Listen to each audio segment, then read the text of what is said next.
ಇದು diesel ಚಾಲಿತನ petrol ಇದು petrol. ಇದು ಟ್ಯಾಂಕ್ ಕೆಪಾಸಿಟಿ ಎಷ್ಟಿರುತ್ತೆ? 5 ಲೀಟ್ರ್.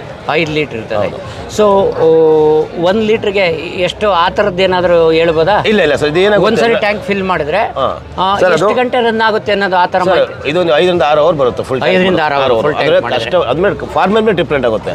ಅವ್ರಿಗೆ ಲೋಡ್ ಜಾಸ್ತಿ ಕೊಟ್ಟಂಗ್ರೆ ಪೆಟ್ರೋಲ್ ಜಾಸ್ತಿ ಕುಡಿತದೆ. ಮ್ಯಾಕ್ಸಿಮಮ್ ಕೆಪಾಸಿಟಿ ನೀವಾಗಲೇ ಹೇಳಿದ್ರೆ ಎಷ್ಟು ಇದು? 400 kg. 400 kg. ಓಕೆ. ಯಾವುದೇ ಟೆರೈನ್ಗಳಲ್ಲೂ ಬಳಸ್ಬೋದಲ್ವಾ? ಆಮೇಲೆ ಇದು ಲೋಡ್ ಆದೋದಕ್ಕಿನ ಇಲ್ಲಿ ಲಾಕ್ ಇದೆ ನಿಮಗೆ. ಲಾಕ್ ಇದ್ರೆ ಓಪನ್ ಆಗುತ್ತೆ. ಸೊ ಇದನ್ನು ಹಾಗೇನೆ ಅನ್ಲೋಡ್ ಮಾಡಲಿಕ್ಕೂ ಇದಿದೆ, ಪ್ರಾವಿಷನ್ ಇದೆ. ಹೌದು. ಸೊ ಎಲ್ಲಿ ಟ್ರ್ಯಾಕ್ಟರ್ ಹೋಗ್ಲಿಕ್ಕಾಗಲ್ಲ, ಒಬ್ಬರೇ ಇರ್ತಾರೆ ಅಂದಾಗ ಮಾಡ್ಕೊಳ್ಳೋದಕ್ಕೆ ಅನುಕೂಲ ಸರ್. ಆಗ್ತದೆ. ಈಗ ರೋಡಲ್ಲಿ ಈಗ ನಮ್ಮ ಕಡೆ ಹಳ್ಳಿ ಒಂದು ಗದ್ದೆ ಕಡೆ ಬಂದ್ಬಿಟ್ಟು ಒಂದು 2 ಅಡಿ 3 ಅಡಿ ಜಾಗ ಬದ ಇರುತ್ತೆ. ಅದರಲ್ಲಿ ಟ್ರ್ಯಾಕ್ಟರ್ ಹೋಗೋಕ್ಕಾಗಲ್ಲ, ಯಾಕಂದ್ರೆ ಜಮೀನುಗಳೆಲ್ಲ ಕಡಿಮೆ ಇರುತ್ತೆ. ಆಮೇಲೆ ಏನಾಗುತ್ತೆ, ಅವರು ಈಗ ಒಂದು ಗದ್ದೆಗೆ ಈಗ ಒಬ್ರಿಗೆ ಒಂದು 10 ಎಕರೆ ಪ್ಲಾಟ್ ಇರುತ್ತೆ. ಈಗ ರಾಯಚೂರು